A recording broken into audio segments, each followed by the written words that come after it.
విద్యుత్ వినియోగదారులకు current shock తగలనుంది. ఎందుకంటే విద్యుత్ ఛార్జీలను సవరించాలని తెలంగాణ విద్యుత్ పంపిణీ సంస్థలుగా పిలిచే డిస్కంలు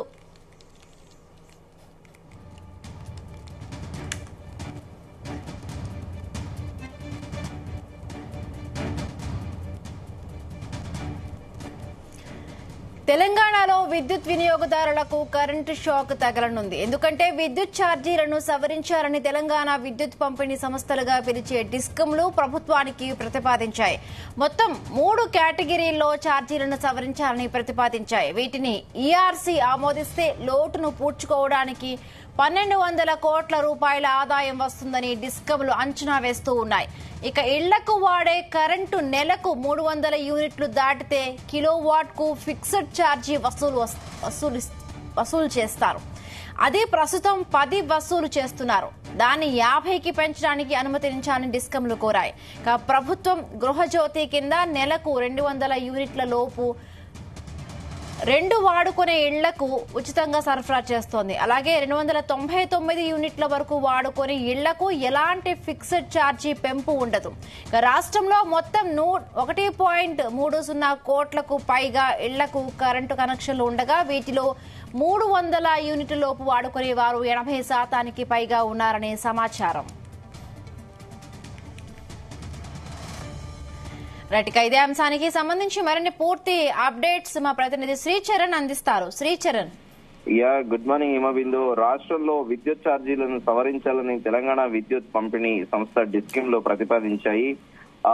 విద్యుత్ ఛార్జీల సవరణకు ప్రతిపాదన పరిశ్రమలకు ఒకే కేటగిరీ కింద బిల్ తో పాటు ఇళ్లకు 300 యూనిట్లు దాటితే స్థిర ఛార్జీ కిలోవాట్ రూపాయలు 40 పెంపు, అలాగే 80% పైగా గృహాలకు పెంపు ఉండదని కూడా వివరణ. అయితే ఓవరాల్ గా ఈఆర్సీకి డిస్కిమ్ లో ఒక నివేదిక కూడా ఇచ్చారు. సో అయితే ప్రస్తుత ఆర్థిక సంవత్సరానికి 2024-25కు సంబంధించిన వార్షిక ఆదాయ అవసరాల నివేదిక ఏఆర్ఆర్ ను బుధవారం రాత్రి రాష్ట్ర విద్యుత్ నియంత్రణ మండలి ఈఆర్సీకి సమర్పించాయి. మొత్తం 3 కేటగిరీల్లో ఛార్జీలను సవరించాలని ప్రతిపాదించాయి. వీటిని ఈఆర్సీ ఆమోదిస్తే లోటును పూడ్చుకోవడానికి దాదాపు 1200 కోట్ల ఆదాయం వస్తుందని డిస్కిమ్ లో అంచనా వేస్తున్నాయి. బేసిక్ గా పవర్ కన్జంప్షన్ అనేది స్టేట్ లో డొమెస్టిక్ తో పాటు కమర్షియల్ అలాగే ఇండస్ట్రీస్ 3 కేటగరైజ్డ్ గా ఉంటాయి. సో డొమెస్టిక్ కి ఒక డిఫరెంట్ ఉంటుంది, కమర్షియల్ గా పర్ యూనిట్ డిఫరెంట్ గా ఛార్జ్ చేస్తారు, ఇండస్ట్రీస్ కి కూడా టోటల్ గా డిఫరెంట్ గా ఛార్జ్ చేస్తారు. సో ఇప్పుడు ప్రస్తుతం 1200 crore పెంచుకోవాలని కూడా ప్రస్తుతం డిస్కిమ్ లో అంచనా వేస్తున్నాయి. ఈ ప్రతిపాదనలపై రాష్ట్రంలో కనీసం 3 చోట్ల ప్రజల సమక్షంలో అంటే ఓపెన్ గా కూడా ఎంక్వైరీ చేశాకే ఈఆర్సీ ఒక డెసిషన్ తీసుకునే అవకాశం ఉందనేది కూడా ప్రస్తుతం చర్చ నడుస్తోంది. అయితే ఓవరాల్ గా ERC end of the day public పూర్తిగా తెలుసుకున్నాక ఛార్జీల సవరణ అమల్లోకి వస్తుంది అని కూడా అధికారులు చెబుతున్నారు. ఈ మొత్తం ప్రక్రియకు 90 రోజుల సమయం పడుతుందని కూడా అధికారులు చెబుతున్నారు. రాష్ట్రంలోని ఉత్తర దక్షిణ డిస్కిమ్ లో ఈ ఏడాది తమ ఆదాయ వ్యయాల మధ్య లోటు 14,222 కోట్లు ఉంటుందని అంచనా వేశాయి. ఈ మొత్తంలో 13,022 కోట్లను రాష్ట్ర ప్రభుత్వం బడ్జెట్ ద్వారా సమకూర్చాలని కోరాయి. మిగిలిన 1,200 కోట్ల లోటును పూడ్చేందుకు ఛార్జీల సవరణ ప్రతిపాదనలు ఇస్తున్నట్లు ఈ 2 సంస్థలు కూడా తెలిపాయి. అయితే ఇళ్లకు వాడుకునే కరెంటు నెలకు 300 యూనిట్లు దాటితే కిలోవాట్ ఛార్జీని ప్రస్తుతము 10 రూపాయలు వసూలు చేస్తున్నారు. దాన్ని 50కి పెంచడానికి అనుమతించాలని డిస్కిమ్లు కోరాయి.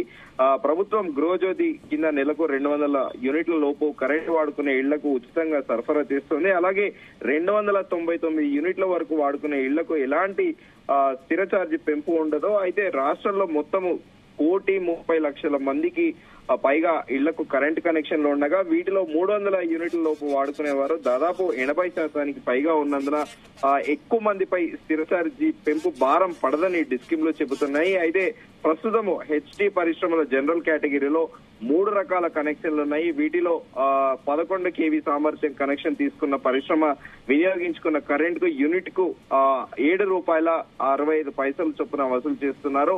33 kV సామర్థ్యంతో కనెక్షన్ తీసుకుంటే 7 రూపాయల 15 చొప్పున, అలాగే 132 kV అయితే 6 రూపాయల 65 చొప్పున ప్రస్తుతం డిస్కిమ్ లో వసూలు చేస్తున్నాయి. ఇకపై అన్ని కేటగిరీల పరిశ్రమల నుంచి యూనిట్ కి 7 రూపాయల 65 చొప్పున వసూలుకి అనుమతించాలని కూడా ప్రభుత్వాన్ని డిస్కిమ్లు కోరాయి.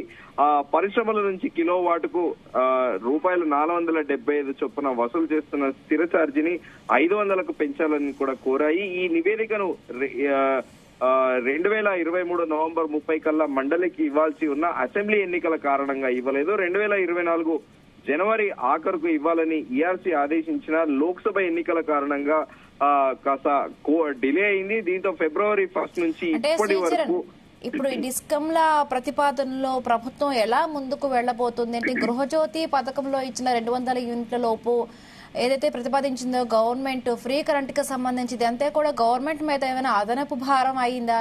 అలాగే ఇప్పుడు 200 యూనిట్ల లోపు వాడే వాళ్ళకైతే ఓకే, కానీ మధ్య తరగతి ప్రజలకు ఇదంతా కూడా చాలా భారం అయ్యే అవకాశంగా కనిపిస్తోంది.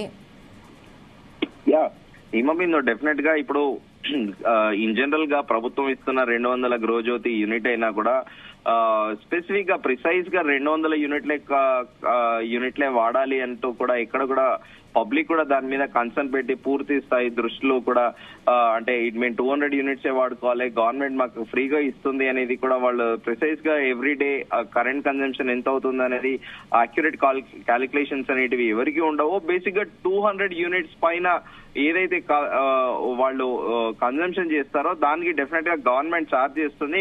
కానీ స్పెసిఫిక్ గా ఇప్పుడు బేసిక్ గా ఏ ఆర్డినరీ మిడిల్ క్లాస్ కానీ ఇన్ జనరల్ గా కానీ ఏ ఇన్స్టిట్యూషన్స్ ఏ ఆఫీసులలో కానీ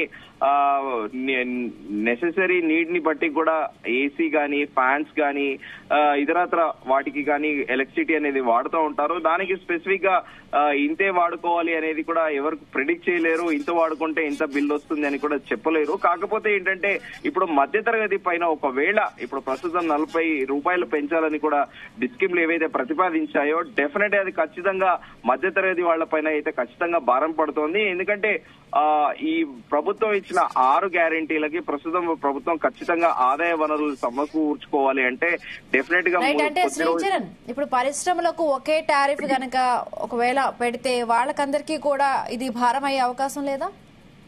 కమర్షియల్ ఆర్ ఇండస్ట్రీస్ కి వాళ్ళు అంటే స్మాల్ స్కేల్ ఇండస్ట్రీస్ అంటే మేబీ వాళ్ళు కాస్త ఇబ్బంది పడతారేమో, కానీ పెద్ద పెద్ద ఇండస్ట్రీలు కార్పొరేట్ కంపెనీస్ కి వాళ్ళకేం పెద్ద ఇబ్బంది ఉండకపోవచ్చు. కాకపోతే end of the day common man కి అంటే మధ్యతరగతి దిగువ మధ్యతరగతి వాళ్ళకి కూడా ఒకవేళ ప్రభుత్వం పెంచాలనే యోచనలో ఉంటే మాత్రం డెఫినెట్ గా వాళ్ళకి భారం అవుతుంది.